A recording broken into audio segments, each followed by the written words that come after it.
എൻ്റെ അടുത്ത് ഇനി അടുത്തത് നീയാണ് എൻ്റെ മുഖത്തിന് കാത്തിരുന്നതൊക്കെ പബ്ലിക്കായിട്ട് കമന്റ് ഇതൊരു അഭിപ്രായ വ്യത്യാസത്തിന്റെ വിഷയമല്ല. പൾസർ സുനി ഗുരുതരമായ ഒരു കേസിൽ കോടതി കുറ്റം തെളിയിച്ച ഒരാളാണ്. ഇൻസ്റ്റഗ്രാമിൽ പാർക്കർ ഫോട്ടോഗ്രാഫി എന്ന പേരുള്ള ഒരുത്തൻ വിധി വന്നതിന് ശേഷം ഇപ്പോഴിതാ പൾസർ സുനിയെ മാസ് BGM ഇട്ടും സിനിമാറ്റിക് എഡിറ്റുകളിലൂടെയും. ഹലോ, പൾസർ സുനിയുടെ കാമുകിയുടെ വോയിസ് ഇപ്പം സോഷ്യൽ മീഡിയയിൽ ഓടിച്ചാടി നടപ്പുണ്ട്. ഗേൾ ഫ്രണ്ടിനൊക്കെ വെച്ചിട്ടാണ് ഈ നാറി ഇമാതിരി തെണ്ടിത്തരം ചെയ്യാൻ ഇറങ്ങിയേക്കുന്നത്.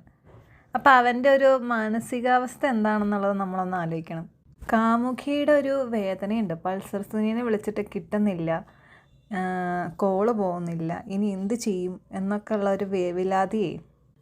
ഇനി നീ ഇവൻ്റെ ട്രാപ്പിൽ വന്ന് പെട്ടുപോയതാണെങ്കിൽ എനിക്ക് നിന്നോട് സഹതാപമുണ്ട് പെങ്കൊച്ചേ.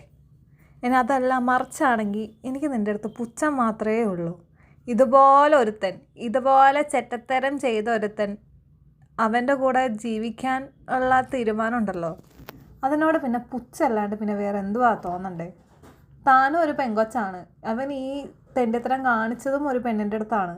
അവൻ്റെ ന്യൂസ് TV-യിലും പത്രത്തിലും എവിടെയൊക്കെ വരാറുണ്ട്, അവിടെയൊക്കെ വന്നിട്ടും വീണ്ടും അവനെക്കുറിച്ച് വേവലാതിപ്പെടുന്നത് നിൻ്റെ അടുത്ത് പിന്നെ പുച്ഛമല്ലാണ്ട് പിന്നെ വേറെ എന്തുവാ തോന്നണ്ടേന്ന് എനിക്ക് അറിഞ്ഞുകൂടാ. അതുകൊണ്ടാണ് ഇനി അടുത്തത് നീയാണ് എൻ്റെ മുഖത്തിന് കാത്തിരുന്നതൊക്കെ പബ്ലിക്കായിട്ട് കമന്റ്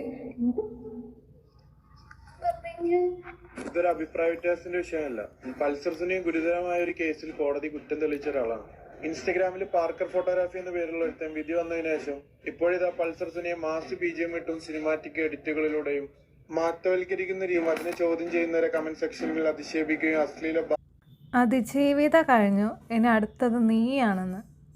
പൾസർ സുനി എന്ന് പറയുന്ന നാറി ഇത്രയും വലിയ ചെറ്റത്തരം കാണിച്ചിട്ട് അവൻ്റെ വീഡിയോസും എടുത്തിട്ട് കുറേ BGM അടിച്ചങ്ങ് കുത്തിക്കയറ്റി അതിനെ കമൻറ്റ് ബോക്സിൽ വന്ന് റിയാക്ട് ചെയ്ത പെൺകുട്ടിക്ക് കൊടുത്ത മറുപടിയാണിത്. അടുത്തത് നീയാണെന്ന്. എടാ, നീ ആ പെങ്കൊച്ചിൻ്റെ അടുത്ത് പറഞ്ഞില്ലേ അടുത്തത് നീയാണെന്നുള്ളത്? നിൻ്റെ കുടുംബത്തിൽ പെങ്ങളോ അല്ലെങ്കിൽ ഭാര്യയോ എന്തെങ്കിലുമൊക്കെ ഉണ്ടെങ്കിൽ അടുത്തത് അവരാവാതിരിക്കാൻ മോനൊന്ന് സൂക്ഷിച്ചോ. പിന്നെ ഇവനെപ്പോലെയുള്ളവന്മാർക്ക് ഇത് ചെയ്യാനുള്ള ഒരു ഗഡ്സും ധൈര്യമൊക്കെ എവിടെ നിന്ന് കിട്ടി എന്ന് ചോദിച്ചു കഴിഞ്ഞാൽ ഒറ്റ ഉത്തരേ പറയാനുള്ളൂ, നമ്മുടെ നിയമം. അത് കൂടിപ്പോയാൽ എത്രമാത്രം ശിക്ഷ കൊടുക്കും അല്ലെങ്കിൽ എത്ര നാളിൽ ജയിലിൽ കിടക്കേണ്ടി വരും എന്നുള്ളതൊക്കെ നമ്മൾ കഴിഞ്ഞ ദിവസങ്ങളിൽ കണ്ടു. അപ്പോൾ പിന്നെ ആ ധൈര്യം ഇല്ലാതിരിക്കത്തില്ലല്ലോ. കൂടിപ്പോയ കുറച്ച് ദിവസം പിടിച്ച് അകത്തിടും. ഈ പുറത്തുനിന്ന് മെലിഞ്ഞിട്ട് പോയവന്മാർക്ക് തിരിച്ച് പുറത്തിറങ്ങുമ്പോൾ ആന പോലെ ആവാം. അതിലുദാഹരണമായിരുന്നല്ലോ നമ്മുടെ ഗോവിന്ദച്ചാമി. എങ്ങനെയായിരുന്നു അവൻ അകത്തോട്ട് പോയതെന്നും പിന്നീട് ആ കേസുമായിട്ട് ബന്ധപ്പെട്ട് അവൻ പുറത്തിറങ്ങുമ്പോൾ എങ്ങനെയായിരുന്നു എന്നുള്ളതൊന്ന് ആലോചിച്ചാൽ മതി. പിന്നെ ജയിലിൽ ചാടാൻ വേണ്ടിയിട്ട് അവൻ മനഃപൂർവ്വം വെയിറ്റ് കുറച്ച് അതല്ല ഞാൻ ഉദ്ദേശിച്ചത്. അതിന് മുമ്പ് ഉള്ള കോലങ്ങളാണ് ഞാൻ ഉദ്ദേശിച്ചത്. അപ്പോൾ ഇതുപോലെയുള്ള ചെയ്യാനുള്ള ധൈര്യങ്ങളും ഇവിടെ ഉള്ളവന്മാർക്ക് കാണും. എന്താ കമന്റ് സെക്ഷനിൽ പോയിട്ട് ലേശം ഉളുപ്പെന്ന് കറക്റ്റ് ചോദിച്ചു. അപ്പോഴത്തേക്കും ഹാർക്കർ ചേട്ടൻ പാട്ട്കാർ ഫോട്ടോഗ്രാഫി ചേട്ടൻ അങ്ങ് വളരെ പോലെ പറഞ്ഞപ്പോഴത്തേക്കും എൻ്റെ അടുത്ത് അടുത്തത് നീയാണ് എൻ്റെ മുഖത്തിന് കാത്തിരുന്നതൊക്കെ പബ്ലിക്കായിട്ട് കമന്റ്. വെറും ഒരു സോഷ്യൽ മീഡിയ പ്രശ്നമല്ലത്. നമ്മുടെ ലീഗൽ സിസ്റ്റത്തെയും അഭിപ്രായ സ്വാതന്ത്ര്യങ്ങളെയും സ്ത്രീ സുരക്ഷയും നേരിട്ട് ബാധിക്കുന്ന ഒരു വിഷയമാണിത്. തീർച്ചയായിട്ടും നമ്മുടെ കോടതിനെയും അല്ലെങ്കിൽ പോലീസുകാരനൊക്കെ ചോദ്യം ചെയ്യുന്ന രീതിയിലാണ് ഈ ഒരു അക്കൗണ്ട് പ്രവർത്തിക്കുന്നത്. ഇതിലെങ്കിലും വല്ല നടപടി എടുക്കുമോ കണ്ടു തന്നെ അറിയണം. ഇനിയിപ്പം പറഞ്ഞതൊക്കെ വെച്ചിട്ട് കോടതി അധിക്ഷേപിച്ചു എന്ന് പറഞ്ഞ ആൾക്കാർ വരരുത്. ഞാൻ ഉള്ള കാര്യമാണ് പറഞ്ഞത്. ഈ ഒരു വിഷയം വന്നപ്പോൾ, അതായത് ഈ നടിയെ ആക്രമിച്ച ഒരു വിഷയം വന്നപ്പോൾ അതിൻ്റെ താഴെ, അതായത് ഈ ന്യൂസ് ചാനൽസിൻ്റെ താഴെ വരുന്ന കമൻറ്റ്സ് നിങ്ങൾ നോക്കണമായിരുന്നു. ഇത് പുറത്തെങ്ങാനും ആയിരുന്നെങ്കിൽ, UAE മറ്റോ ആയിരുന്നെങ്കിൽ ഇവനൊന്നും ഇപ്പം ജീവനോടെ കാണത്തില്ല എന്നുള്ളത്. കാരണം ആ നിയമം ഇവിടെ എങ്ങാനും വന്നു കഴിഞ്ഞു കഴിഞ്ഞാൽ ഇവിടെയുള്ള പല അവന്മാരുടെയും ഇതുപോലെയുള്ള അസുഖങ്ങളുണ്ടല്ലോ അതൊക്കെ നിൽക്കും. പക്ഷേ ഇവിടെ ഇതൊന്നും വരാൻ പോകുന്നില്ല. അത് വേറെ കാര്യം. പൾസർ സുനി എന്ന് പറയുന്ന ഒരു സിനിമാ കഥാപാത്രമല്ല. അയാൾ ഒരു യഥാർത്ഥ കുറ്റകൃത്യം ചെയ്തതായി കോടതി കണ്ടെത്തിയ വ്യക്തിയാണ്. ഇത്തരത്തിലുള്ള പോസ്റ്റുകളും കമന്റുകളും യഥാർത്ഥത്തിൽ ബാധിക്കുന്നത് അതിജീവിതയും സ്ത്രീകളെയുമാണ്. ഒരു സ്ത്രീ വീഡിയോസ് കാണുമ്പോഴോ കമന്റ് സെക്ഷൻ വായിക്കുമ്പോഴോ അവർ ചിന്തിക്കുന്നത് എന്തായിരിക്കും? കുറ്റവാളികൾക്ക് ആരാധകരുണ്ട്, നീതി ചോദിക്കുന്നവർ കുറ്റക്കാരാകുന്നു, സ്ത്രീകളെ അപമാനിക്കുക എന്ന് പറയുന്നത് സാധാരണമായ ഒരു സംഭവമാണ്. ഇങ്ങനെ തന്നെയല്ലേ അവർ ചിന്തിക്കുക. ഇതുപോലെയുള്ള പാർക്കർ ഫോട്ടോഗ്രാഫിമാർ കുറ്റവാളികളാണെങ്കിലും ആഘോഷിക്കാൻ ഞങ്ങളെപ്പോലെയുള്ളവരുണ്ടെന്നുള്ള മനോഭാവം മറ്റുള്ളവരിലേക്ക് എത്തിക്കുന്നത് തെറ്റായ സന്ദേശമാണ് സമൂഹത്തിൽ. കുറ്റം തെളിഞ്ഞ ഒരാളെ മഹത്വവൽക്കരിക്കുന്നത് തെറ്റാണെന്ന് ഇനിയും മനസ്സിലാക്കാത്തവർ ഈ സമൂഹത്തിൽ ഉണ്ടെന്നുള്ളതാണ് സത്യം. അതിജീവിതക്കും നീതിക്കും മനുഷ്യത്വത്തോടൊപ്പമാണ് ഉത്തരവാദിത്തം കാണിക്കേണ്ടത്, അല്ലാതെ ഇതുപോലെയുള്ള വേട്ടപ്പട്ടികളോടല്ല. ഹക്കീം ഇവിടെ പറഞ്ഞത് നല്ലൊരു കറക്റ്റായിട്ടുള്ളൊരു കാര്യമാണ്. ഒരു പെൺകുട്ടി എന്ന നിലയിൽ ഇതുപോലെയുള്ള ആൾക്കാർക്കും ആരാധകരുണ്ടെന്ന് അറിയുമ്പോൾ ശരിക്കും പറഞ്ഞ ഒരു തരം പുച്ഛം തോന്നുന്നു. ആ വീഡിയോസിന് താഴെ കമൻ്റ് ഇടുന്ന പെൺകുട്ടികൾക്ക് നേരെ ഇതുപോലെയുള്ള ഭീഷണികളാണ് ആ അക്കൗണ്ട് ഹാൻഡിൽ ചെയ്യുന്ന ആൾക്കാർ ചെയ്തുകൊണ്ടിരിക്കുന്നത്. വല്ലാത്ത ഭീഷണിയാണ്. അവിടെ വന്ന് കമൻ്റ് ഇടുന്ന പല ആൾക്കാരും കേരള പോലീസിനെയും മറ്റാൾക്കാർ ഇത് മെൻഷൻ ചെയ്യുന്നുണ്ട്. ഇത്രയും ആൾക്കാർ മെൻഷൻ ചെയ്തിട്ട് പോലും അവിടെ ഒന്നും നടന്നിട്ടില്ല. എന്തിനധികം പറയുന്നത്? നമ്മുടെ മുഖ്യമന്ത്രിക്ക് പോലും ഇത് മെൻഷനായിട്ട് പോകുന്നുണ്ട്. എന്നിട്ടും ഇതല്ല ഇതിൻ്റെ അപ്പുറത്തും ചെയ്യാനുള്ള ധൈര്യം അവൻ കാണിക്കുന്നുണ്ടെങ്കിൽ പൾസർ സുനിയെ പോലെയുള്ള കുറ്റവാളികൾ ഇനിയും ഉയർന്ന് അങ്ങോട്ട് വരും എന്നല്ലാണ്ട് വേറെ എന്തുവാ ഇവിടെ പറയണ്ടേ? ഹലോ ചേച്ചി.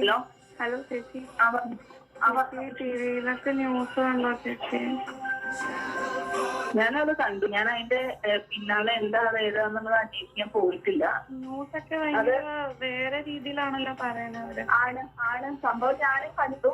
ഞാനും ഈ സാധനം ഇങ്ങനെ കണ്ടുള്ളൂ. എനിക്ക് യാതൊരു കോണ്ടാക്റ്റും ഇല്ല. കോണ്ടാക്ട് ഇല്ലാന്നുള്ള ഞാൻ മനഃപൂർവ്വം ചെയ്യാത്തതാണ്. കാരണം ഇതെന്ന് പറഞ്ഞാൽ നാട്ടക്കേസാണ്, അല്ലാതെ സാധാ ഒരു ലെവലല്ല. മനസ്സിലായോ? നമ്മളൊക്കെ ഒരു സ്റ്റാൻഡേർഡ് ആയിട്ടുള്ള ഒരു ഇതിൽ ജീവിക്കുന്ന ആൾക്കാരാകുമ്പോൾ ഇത് നമ്മളിതിന്റെ പിന്നാലെ നോക്കിക്കഴിഞ്ഞാൽ നാട്ടക്കേസ്. ഇന്നലെ എന്നെയും കൂടി വിളിച്ചു. ആലുവയിൽ ഉണ്ടെന്നൊക്കെ പറഞ്ഞിട്ട് ഇന്നലെ വിളിച്ചിട്ടുണ്ടായിരുന്നു. പറഞ്ഞിട്ടുമില്ല. എന്റെ അടുത്ത് ഒരു നല്ല കാര്യത്തിനാ പോണേ, എന്റെ അടുത്ത് ചോദിക്കരുത് ഏതാ എന്താന്നൊന്നും ചോദിക്കരുത്. അങ്ങനെ പിന്നെ നല്ല കാര്യത്തിനാണ് പൾസർ സുനി ചേട്ടൻ പോയേക്കുന്നത്. ഒരു പെണ്ണിൻ്റെ ഞാൻ വല്ലതൊക്കെ ഞാൻ വിളിച്ചു പറയും, എനിക്ക് എന്തൊക്കെയോ വായിൽ വരുന്നു. നീ നല്ല കാര്യം എന്ന് പറഞ്ഞിട്ട് പോകുമ്പോൾ നിനക്ക് ആലോചിക്കാമായിരുന്നു നിനക്ക് അപ്പുറത്തൊരു പെങ്കൊച്ചുണ്ടുള്ളത് ഉണ്ട് എന്നുള്ളത്. നീ ഈ ക്രൂരത ചെയ്തതും ഒരു പെങ്കൊച്ചിനോടാണ്. നീ നല്ല കാര്യത്തിനാണ് പോകുന്നത് എന്ന് പറയുന്നതും ഒരു പെങ്കൊച്ചിനോടാണ്. നിനക്കപ്പോൾ ഓർമ്മ ഉണ്ടായിരുന്നില്ലേ? നിനക്ക് ഇന്ന പോലെ ഒരു കാമുകി ഇവിടെ ഇരിപ്പുണ്ട്, ഞാനിത് വേറൊരാളോട് ചെയ്യുമ്പം നാളെ വേറൊരാൾ വന്നിട്ട് എൻ്റെ കാമുകിയുടെ അടുത്ത് അല്ലെങ്കിൽ എൻ്റെ പെണ്ണിൻ്റെ അടുത്ത് ഇത് ചെയ്യും എന്നുള്ളത് നിനക്ക് ആലോചിച്ചായിരുന്നോ? എവിടെ അല്ലേ? പൈസയാണല്ലോ കയ്യിലോട്ട് വരുന്നത്. എന്ത് ചെറ്റത്തരം ചെയ്തിട്ടാണെങ്കിലും കാശുണ്ടാക്കിയാൽ മതി എന്നും പറഞ്ഞ് നടക്കുന്ന ഇവന്മാരെ പോലുള്ള ആൾക്കാർ ഇതൊന്നും ചിന്തിക്കത്തില്ല. ഞാൻ വിളിക്കില്ല. അങ്ങനെ കാരണം ഇതെന്തായാലും വിളിക്കരുത് കേട്ടോ. വിളിക്കാൻ ശ്രമിക്കുക, നമ്പറിൽ കോൺടാക്ട് ചെയ്ത് ശ്രമിക്കുക, ഒന്നും ചെയ്തേക്കരുത്. അറിയില്ലാണ്ട് പരിപാടികളിൽ ചെന്ന് ചാടരുത്. അല്ല, ഇപ്പോൾ അതിനൊന്നും ശ്രമിക്കണ്ട. ശ്രമിച്ചാൽ എല്ലാവരും കൊടുക്കും. അപ്പൊ അതുകൊണ്ട് ഇപ്പൊ ഒന്നും എന്താ സൈലന്റ് ആയിട്ടിരിക്കുക. ഞാനും എല്ലാ രീതിയിലും ഞാൻ സൈലന്റ് ആയിട്ടിരിക്കുകയാണ്. ഇത് പെട്ടെന്നൊന്നും മുരിപ്പ് പോരാൻ പറ്റില്ല. കാരണം എന്താ വെച്ചാൽ മുഖ്യമന്ത്രി വരെ ഇടപെട്ടിട്ടുള്ള കേസാണ്. ഇനിയിപ്പോ എങ്ങനെ കോണ്ടാക്ട് അറിയില്ല. നീ അതിനെന്തായാലും ശ്രമിക്കണ്ട. ഇപ്പൊ തൽക്കാലം നീ അവിടെ അടങ്ങി നിൽക്കും. ഒന്നാമത് നിനക്ക് ആവശ്യത്തിൽ കൂടുതൽ പ്രശ്നമുണ്ട്. ആവശ്യമില്ലാത്തതിനൊന്നും നിൽക്കണ്ട. ഇനി നിനക്ക് അടുത്ത വല്ല സാധനം വീട്ടുകാർ തരാൻ നിൽക്കണ്ട. നിന്റെ കാര്യങ്ങൾ നോക്കി നീ എന്താ പറയാ, നിന്റെ ഇതുമായിട്ട് നിനക്ക് യാതൊരു ഇൻവോൾവ്മെന്റും ഇല്ല, നീ ഇതുമായിട്ട് ഒരു പ്രശ്നവും ഇല്ല എന്നുള്ള രീതിയിൽ വളരെ വളരെ എന്താ പറയാ കൊയച്ചായിട്ട് അവിടെ നിൽക്കുക. മനസ്സിലായി? ഫുള്ളായിട്ട് വിട്ടു എന്നുള്ള രീതിയിൽ തന്നെ നിൽക്കുക. കാരണം ഇത് പെട്ടെന്നൊന്നും ഊരിപ്പോരാൻ പറ്റുന്ന ഒരു കാര്യമല്ല ഇപ്പൊ ചെയ്തിരിക്കുന്നത്. അപ്പൊ അതുകൊണ്ട് എന്തായാലും ഈ പെങ്കൊച്ചിനോട് എനിക്ക് ഇപ്പോഴും ഒന്നേ പറയാനുള്ളൂ. ഇപ്പോഴും നീ ഈ നാറിയായിട്ട് റിലേഷൻഷിപ്പിലാണെങ്കിൽ കളഞ്ഞിട്ട് പോ. നിന്റെ ഭാവി ഇല്ലാണ്ടാവും ആയിപ്പോവും. ഇതുപോലുള്ള ഒരുത്തൻ്റെ കൂടെ ജീവിച്ചു കഴിഞ്ഞാൽ നിന്റെ ഭാവിക്ക് ഒരു സുരക്ഷിതത്വം ഉണ്ടെന്ന് പറയാൻ പറ്റത്തില്ല. സീരിയസ് ആയിട്ട്. ശരി എന്നാ പാക്കറ ചേട്ടാ, വീട്ടിലുള്ള പെണ്ണുങ്ങൾക്ക് പണി കിട്ടാതെ സൂക്ഷിച്ചോ. തലയിലേറ്റി നടക്കുന്നുണ്ടല്ലോ, അതുകൊണ്ട് പറഞ്ഞതാ. ശരി, ടാറ്റാ.